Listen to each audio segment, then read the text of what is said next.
ಎಲ್ರಿಗೂ ನಮಸ್ಕಾರ. ನಮ್ಮ ಕರ್ನಾಟಕ ರಾಜ್ಯ ಸರ್ಕಾರ, ಕಾಂಗ್ರೆಸ್ ರಾಜ್ಯ ಸರ್ಕಾರ ಈ ಮಾದಿಗ ಸಮಾಜಕ್ಕೆ ಎಷ್ಟು ಅನ್ಯಾಯ ಮಾಡ್ತಾ ಇದೆ ಅನ್ನೋದಕ್ಕೆ ಇವತ್ತು ಕೂಡ ಒಂದು ಸುದ್ದಿ ತಮ್ಮ ಮುಂದೆ ತರ್ತಾ ಇದ್ದೀನಿ. ಮೊದಲನೇದಾಗಿ ಒಳ ಮೀಸಲಾತಿ ಜಾರಿ ಮಾಡೋಂಥದ್ದು ಬರೀ ನೆಪ ಮಾತ್ರಕ್ಕೆ ಅನ್ನಂಗೆ ಈ ಕಾಂಗ್ರೆಸ್ ಇಲ್ಲಿ ತನಕ ನಡ್ಕೊಂಡು ಬಂದಿದೆ.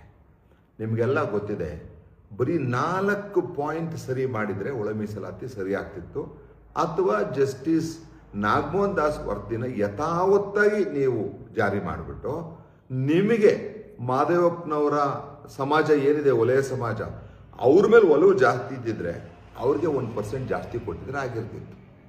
ಆದರೆ ನೀವು ಎಷ್ಟು ಗೋಜಲು ಮಾಡಿದ್ದೀರಾ ಅಂದ್ರೆ ಉದ್ದೇಶಪೂರ್ವಕವಾಗಿ ಈ ಮಾದಿಗ ಸಮಾಜಕ್ಕೆ ಅನ್ಯಾಯ ಮಾಡೋಕ್ಕೋಸ್ಕರ ನಿಮ್ಮ ವೋಟ್ ಬ್ಯಾಂಕ್ ಪಾಲಿಟಿಕ್ಸ್ಗೆ ಯಾರು ನಿಮಗೆ ಮತ ಕೊಡ್ತಾ ಇದ್ದಾರೆ, ಈ ವಲಯ ಸಮಾಜದವ್ರು ಜಾಸ್ತಿ ಅಂತ ನೀವು ಅನ್ಕೊಂಡಿದ್ದೀರಲ್ಲ, ಅವರು ಪಿತೂರಿಗೆ ಅವ್ರನ್ನ ಮನೆ ಒಲಿಸಕ್ಕೆ ಹಿಂಗೆ ಮಾದಿಗ ಸಮಾಜದ ಮೇಲೆ ಈ ದೌರ್ಜನ್ಯ ಮಾಡ್ತಾ ಇರೋಂಥದ್ದು ನಿಮಗೆ ಶೋಭೆ ತರಲ್ಲ. ಯಾಕೆ ಹೇಳ್ತಾ ಇದ್ದೀನಿ ಅಂತ ಅಂದರೆ, ಮೊದಲನೇದಾಗಿ ನೀವು ಬಡ್ತಿ ಕೊಡಲಿಲ್ಲ. ನಾವು ಪದೇ ಪದೇ ಎಲ್ಲ ಕಡೆನೂ ಹೇಳಿದ್ದೀವಿ, ನಿಮಗೆ ಮಾಡಬೇಕಾಗಿದ್ದು ಒಂದೇ, ಆಂಧ್ರ ಪ್ರದೇಶ ತಗೋಬೇಕಿತ್ತು, ಇಲ್ಲ ತೆಲಂಗಾಣ ತಗೋಬೇಕಿತ್ತು, ಇಲ್ಲ ಪಂಜಾಬ್ ಅಂಡ್ ಹರಿಯಾಣ ತಗೋಬೇಕು. ಮೊದಲೇ ಹೇಳಿದ್ದೆ ನಾನು, ಇದು ಸುಪ್ರೀಂ ಕೋರ್ಟ್ ಜಡ್ಜ್ಮೆಂಟ್, ಒಂದೊಂದು ರಾಜ್ಯಕ್ಕೆ ಒಂದೊಂದು ಥರ ಅಲ್ಲ. ಎಲ್ಲೆಲ್ಲಿ ಮೀಸಲಾತಿ ಅನ್ವಯ ಆಗ್ತಿತ್ತು ಅಲ್ಲೆಲ್ಲ ಒಳ ಮೀಸಲಾತಿ ಜಾರಿ ಮಾಡಿದ್ರು ಮುಗ್ದೋಗಿರ್ತಿತ್ತು. ನೀವು ಯಾಕೆ ಹೀಗೆ ಮಾಡ್ತಾ ಇದ್ದೀರಾ ಗೊತ್ತಿಲ್ಲ, ಯಾಕೆ ಹೀಗೆ ಮಾಡ್ತಿರಲ್ಲ ಗೊತ್ತಿಲ್ಲ. ಬಹಳ ಸ್ಪಷ್ಟವಾಗಿ ಎತ್ತಿ ತೋರಿಸ್ತಾ ಇದೆ ನಿಮ್ಮ ಮಾದಿಗ ಸಮಾಜದ ದೌರ್ಜನ್ಯ ಧೋರಣೆನ. ಮೊದಲು ಬಡ್ತಿ ಕೊಡಲಿಲ್ಲ, ನೌಕರಕ್ಕೆ ಪೆಟ್ಟು ಕೊಟ್ರಿ. ಸಿವಿಲ್ ಟೆಂಡರ್ಸು ಮತ್ತೊಂದು ಟೆಂಡರ್ಸು ಅಲ್ಲಿ ಅವ್ರಿಗೆ ಪೆಟ್ಟು ಕೊಟ್ರಿ. SC SP TSP ಮಾಡೋಕ್ಕೆ ರೆಡಿ ಇಲ್ಲ. ಈಗ ಕೊನೆಯಲ್ಲಿ ಓದ ಮಕ್ಕಳು, ವಸತಿ ಶಾಲೆಯಲ್ಲಿ ಓದ ಮಕ್ಕಳಿಗೂ ಅನ್ಯಾಯ ಮಾಡಕ್ಕೆ ಹೋಗಿದ್ದಿರಲ್ಲ. ನಿಮ್ಮ ನೀಚತನದ ಇದು ಪರಮಾವಧಿ. ಇದು ಯಾಕಾಗಿ ಹೇಳ್ತಾ ಇದ್ದೀನಿ ಅಂತ ಅಂದರೆ, ಇದು ನೋಡಿ, ಕರ್ನಾಟಕ ಎಕ್ಸಾಮಿನೇಷನ್ ಅಥಾರಿಟಿದು ಒಂದು 3/2/2026 ಕರ್ನಾಟಕ ಎಕ್ಸಾಮಿನೇಷನ್ ಅಥಾರಿಟಿ ಹೊರಡಿಸಿರೋಂಥ ಒಂದು ಲೆಟರ್. ಇದನ್ನ ಓದ್ತೀನಿ, ಕೇಳ್ಕೊಳ್ಳಿ ಸ್ವಲ್ಪ. ಕ್ರೈಸ್ 2026 ಅರ್ಜಿ ಸಲ್ಲಿಕೆ ದಿನಾಂಕ ವಿಸ್ತರಣೆ. 2026ನೇ ಸಾಲಿನ ವಸತಿ ಶಾಲೆಗಳ 6ನೇ ತರಗತಿಗಳಿಗೆ ಪ್ರವೇಶಾತಿಗೆ ಆನ್ಲೈನ್ ಮುಖಾಂತರ ಹತ್ತಿರದ ವಸತಿ ಶಾಲೆ ಕಾಲೇಜುಗಳ ಮೂಲಕ ಅರ್ಜಿ ಸಲ್ಲಿಸಲು ದಿನಾಂಕ 7/2/26 ವಿಸ್ತರಿಸಲಾಗಿದೆ. ಪರಿಶಿಷ್ಟ ಜಾತಿಗೆ ಸೇರಿದ ಒಳ ಮೀಸಲಾತಿ ಕಲ್ಪಿಸಿರುವ ಪ್ರವರ್ಗ A, ಪ್ರವರ್ಗ B, ಪ್ರವರ್ಗ C ವರ್ಗೀಕರಣ ಮಾಡುವ ಅಭ್ಯರ್ಥಿಗಳ ಅರ್ಜಿ ಸಲ್ಲಿಸುವಾಗ ಒಳ ಮೀಸಲಾತಿ ವಿವರಗಳನ್ನು ತಮ್ಮ ಜಾತಿ ಪ್ರಮಾಣ ಪತ್ರದಲ್ಲಿ ಮುದ್ರಿತವಾಗಿರುವ RD ಸಂಖ್ಯೆಯನ್ನು ಆನ್ಲೈನ್ ಅರ್ಜಿಯಲ್ಲಿ ಕಡ್ಡಾಯವಾಗಿ ಮೇಲೆ ತಿಳಿಸಿರುವ ಕೊನೆಯ ದಿನಾಂಕದೊಳಗೆ ನಮೂದಿಸಿ ಅರ್ಜಿಯನ್ನು ಸಲ್ಲಿಸತಕ್ಕದ್ದು. ಅಭ್ಯರ್ಥಿಗಳು ಅರ್ಜಿ ಸಲ್ಲಿಸುವಾಗ ಮೀಸಲಾತಿ ಮತ್ತು ಇತರೆ ಎಲ್ಲ ಮಾಹಿತಿಗಳನ್ನು ಸರಿಯಾಗಿ ನಮೂದಿಸಲು ಸೂಚಿಸಿದೆ. ಇವತ್ತು ತಾರೀಕು 5 ಇದಿರೋಂಥದ್ದು. ಕರ್ನಾಟಕ ಎಕ್ಸಾಮಿನೇಷನ್ ಅಥಾರಿಟಿದು 7ನೇ ತಾರೀಕು ಡೆಡ್ಲೈನ್. ನಮಗೆ ಶಾಕ್ ಆಗಿತ್ತು ಏನಪ್ಪ ಅಂತ ಅಂದರೆ, ಯಾರೋ ಒಬ್ಬ ಅಡ್ವೊಕೇಟು ಒಂದು ಲೆಟರ್ ಕೊಡ್ತಾರೆ. ಯಾರಿಗೆ? ಚೀಫ್ ಮಿನಿಸ್ಟರ್ ಆಫ್ ಕರ್ನಾಟಕ ಸಿದ್ದರಾಮಯ್ಯನವ್ರಿಗೆ. ಸಿದ್ದರಾಮಯ್ಯನವರು ನೋಟ್ ಹಾಕ್ತೆ, ಶಾಲಿನಿ ರಜನೀಶ್ ಅವರು ಹೆಂಗೆ ನೋಟ್ ಹಾಕಿದ್ದಾರೆ ಅನ್ನೋದು ಯಕ್ಷ ಪ್ರಶ್ನೆ. ಈ ಲೆಟರ್ನ ಪರಿಶೀಲಿಸಿ ಅಂದ್ಬಿಟ್ಟು ಶಾಲಿನಿ ರಜನಿ ಕಳಿಸಿದ್ರೆ ಸರಿ ಹೋಗ್ತಿತ್ತು. ನೋಡಿ, ಸಿದ್ದರಾಮಯ್ಯನವ್ರದ್ದು ಎಲ್ಲೂ ಕೂಡ ಇದನ್ನ ಫಾರ್ವರ್ಡಿಂಗ್ ನೋಟೇ ಇಲ್ಲ. ಸ್ಟ್ರೈಟ್ ಅವೇ ಶಾಲಿನಿ ರಜನೀಶ್ ಅವರು ಇದರ ಮೇಲೆ ಒಂದು ಕೌಂಟರ್ ನೋಟ್ನ ಬರೀತಾರೆ. ಏನಂತ ಬರೀತಾರೆ ಗೊತ್ತಾ? ಆಘಾತಕಾರಿ ಕೌಂಟರ್ ನೋಟು. ಉಚ್ಚ ನ್ಯಾಯಾಲಯದ ತಡೆಯಾಜ್ಞೆ ಇರುವುದರಿಂದ ಹೊಸ ಪ್ರಮಾಣ ಪತ್ರವನ್ನು ಕಡ್ಡಾಯಗೊಳಿಸಿದ್ದರೆ ಮಕ್ಕಳಿಗೆ ಅನ್ಯಾಯವಾಗುತ್ತದೆ ಅಂತ. ಉಚ್ಚ ನ್ಯಾಯಾಲಯದಲ್ಲಿ 17%ಗೆ ಸ್ಟೇ ಇರೋದ್ರಿಂದ ಕಡ್ಡಾಯವಾಗಿ ಒಳ ಮೀಸಲಾತಿ 17% ಜಾರಿ ಮಾಡಿದ್ರೆ ತೊಂದರೆ ಆಗುತ್ತಂತೆ.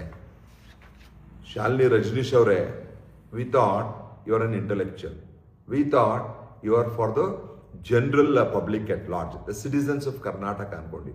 But we never thought you would buckle to government overlooking the provision of law.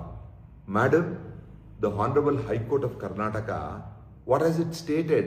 It has stated whatever procedures you are going on with 17%, kindly go on, subject to the outcome of the writ petition. That is the PIL. Stay 17 ಮಾಡಿದೆ, ನೀವು ಅಡ್ಮಿಷನ್ಸ್ಗಳನ್ನ ಮಾಡಬೇಡಿ ಅಂತ stay ಮಾಡಿಲ್ಲ. Please understand this. 17% hike ಮಾಡಿರೋಂಥದ್ದನ್ನ stay ಮಾಡಿ ಮತ್ತೆ ಮುಂದುವರೆದು ಹೇಳಿದೆ ಅದು. ನೀವು ಅಡ್ಮಿಷನ್ಗಳನ್ನ 17% ನಲ್ಲಿ ಮಾಡೋಂಥದ್ದು ಏನು, ನಾವು ಈಗಲೂ ಅದ್ರ ಬಗ್ಗೆ ಮಾತಾಡಲ್ಲ. ಬಟ್ ಸಬ್ಜೆಕ್ಟ್ ಟು ದ ಎಲ್ಲಿ ನಿಮ್ಗೆ ಸ್ಟೇ ಇದೆ? If the writ petition goes against 17%, then there will be a damage. If not ಸರಿಯಾಗಲ್ವಾ ಅದು? ಬೇರೆ ರಾಜ್ಯಗಳಿಂದ ಸುಪ್ರೀಂ ಕೋರ್ಟ್ಗೆ ಡೈರೆಕ್ಷನ್ ಆಗಿಲ್ವಾ? ಇಲ್ಲ ನಿಮ್ಮ ಸರ್ಕಾರ ಕೈಲಿ ಹೇಳಿಸ್ಬಿಡಿ, ನಾವು 17% ಜಾರಿ ಮಾಡಲ್ಲ, ನಾವು 15% ಜಾರಿ ಮಾಡ್ತೀವಿ ಅಂತ. ಜನರಿಗೂ ಗೊತ್ತಾಗ್ಲಿ ನಿಮ್ಮ ಸರ್ಕಾರದ ಗೋಮುಖ ವ್ಯಾಘ್ರದ ಮುಖವಾಡಗಳು ಗೊತ್ತಾಗ್ಲಿ ಜನಕ್ಕೆ. ಇಲ್ಲಿ ಒಳ ಮೀಸಲಾತಿ ಜಾರಿ ಮಾಡಿದೀವಿ, ನಾವೇ ಮಾಡಿರೋದಂತ ಕಿರೀಟ ಹಾಕೋತೀರಾ, ಇಲ್ಲಿ ಒಳಗಡೆ ಈ ತರ ಆರ್ಡರ್ಸ್ ಮಾಡ್ತೀರಾ. Shalini Rajneesh madam, we are shocked by your noting. ನಾವು ಇವತ್ತು ನಿಮಗೂ ಎಚ್ಚರಿಕೆ ಕೊಡ್ತಾ ಇದ್ದೀವಿ. ಏನ್ ಎಚ್ಚರಿಕೆ ಕೊಡ್ತಾ ಇದ್ದೀವಿ ಅಂತಂದ್ರೆ, ಈ ಬಡ ಮಕ್ಕಳು, ಮಾದಿಗ ಸಮಾಜ means in the society the lost in the hierarchy. ನಮ್ ಬಿಟ್ಟ ಅಂತ ಉಳ್ಕೊಳ್ಳೋದ ಅಲೆಮಾರಿಗಳು. ಅವ್ರಿಗೆ ನೀವು ಈ ತರ ಆದೇಶ ಬರ್ದಿದ್ದೀರಾ ಅಂತ ಅಂದ್ರೆ ಫಸ್ಟ್ ಅದನ್ನ ಹಿಂಪಡಿಬೇಕು ನೀವು. Subject to the honourable high court outcome in the writ petition ಅನ್ನುವಾಗ ಒಂದು ಅಫಿಡವಿಟ್ ತಗೊಳ್ಳಿ ಮಕ್ಕಳ ಹತ್ರ. ನೀವು admission is subject to the outcome of the honourable high court. ಅದು ಹೈಕೋರ್ಟ್ ಅಲ್ಲಿ ಸುಪ್ರೀಂ ಕೋರ್ಟ್ ಅಲ್ಲಿ ಚಾಲೆಂಜ್ ಮಾಡಕ್ಕಾಗಲ್ವಾ? ಅಷ್ಟೊತ್ತಿಗೆ ಮಕ್ಕಳು ವಿದ್ಯಾಭ್ಯಾಸ ಮುಗಿಸ್ಬಿಟ್ಟಿರ್ತಾರೆ ಈ ದೇಶದಲ್ಲಿ. ನಿಮ್ಮ ಒಂದು ನೋಟಿಂಗು ಮಾದಿಗ ಸಮಾಜದ ಬಡ ಮಕ್ಕಳಿಗೆ ವಸತಿ ಶಾಲೆಗೆ ಹೋಗಲಿಕ್ಕೆ ನೀವು ಮಾರಕವಾದಂತ ಒಂದು ನೋಟನ್ನು ಮಾಡಿದ್ದೀರಾ. ಇಮಿಡಿಯೇಟ್ ಆಗಿ ನಾವು ನಮ್ಮ ವಕೀಲರ ವೇದಿಕೆ ಮತ್ತೆ ಈ ಸಮಾಜದ ಪರವಾಗಿ ಹೇಳ್ತಾ ಇದ್ದೀನಿ, ಇಮಿಡಿಯೇಟ್ ಆಗಿ ಅದನ್ನು ಹಿಂಪಡಿಬೇಕು. 17% ಅಲ್ಲಿ ಎಲ್ಲರೂ ಮಾಡ್ಲಿ. ಮೊದಲೇ 17% ನಲ್ಲಿ AKADA ಅವರು ತಗೋಬಹುದು ಅಂತ ಅಲ್ಲೂ ಒಂದು ಪೆಟ್ಟು ಕೊಟ್ಟಿದ್ದಾರೆ ಮಾದಿಗ ಸಮಾಜಕ್ಕೆ. ಇದು ಹೇಳ್ತಾರದ ಲಾಸ್ಟ್ ನೈಲ್ ಒಂದು ಕಾಫಿನ್ ಅಂತ, ಹಂಗೆ ಕೊನೆ ಮೊಳೆನುವೆ ಆ ಕಾಫಿನ್ ಕುಡಿತಾರೆ ಅಂತ ಒಂದು ಹೇಳಿಕೆ ಇದೆಯಲ್ಲ, ಹಂಗೆ ಮಾದಿಗ ಸಮಾಜಕ್ಕೆ ವಿದ್ಯಾಭ್ಯಾಸಕ್ಕೆ ಹೋಗಂತ ಬಡ ಮಕ್ಕಳು ಆ ವಸತಿ ಶಾಲೆಗೆ 6ನೇ ಕ್ಲಾಸ್ಗೆ ಹೋಗಂತವ್ರ ಮೇಲೆ ಈ ತರ ಒಂದು ಮಾರಣಾಂತಿಕ ಹಲ್ಲೆ ಮಾಡದಂತ ರೀತಿಯಲ್ಲಿ ನೀವು ನೋಟ್ ಹಾಕಿರೋಂಥದ್ದು ಖಂಡನೀಯ. ತುರ್ತಾಗಿ ಇಮಿಡಿಯೇಟ್ ಆಗಿ ಅದನ್ನ ವಾಪಸ್ ಪಡಿಬೇಕು. ಇಲ್ಲ ಅಂದ್ರೆ madam, with the highest respect to you, next protest will be focus and directed towards you ಅಂತ ಹೇಳ್ತಾ ನಿಮ್ಮೆಲ್ಲರಿಗೂ ಒಂದ್ಸಿ ನನ್ನ ಮಾತನ್ನ ಮುಗಿಸ್ತೀನಿ. ನಮಸ್ಕಾರ.